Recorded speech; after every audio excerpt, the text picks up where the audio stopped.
ಬಂಧನ ಖಂಡಿಸಿ ಪ್ರತಿಭಟನೆ. ಕರಸೇವಕರನ್ನು ಬಂಧಿಸಿರುವುದನ್ನು ಖಂಡಿಸಿ ಬಿಜೆಪಿ ಪ್ರಧಾನ ಕಾರ್ಯದರ್ಶಿ ಸುನೀಲ್ ಕುಮಾರ್ ಸದಾಶಿವನಗರ ಪೊಲೀಸ್ ಠಾಣೆ ಮುಂದೆ ಪ್ರತಿಭಟನೆ ನಡೆಸಿದರು.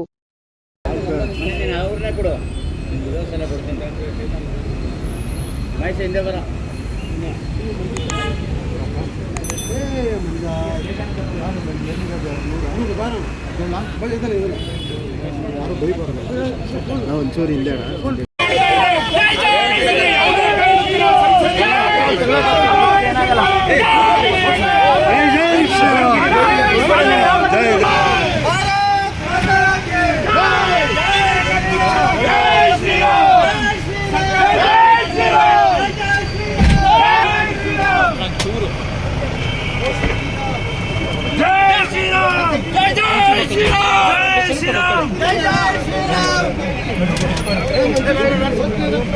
ಬರುತ್ತಾ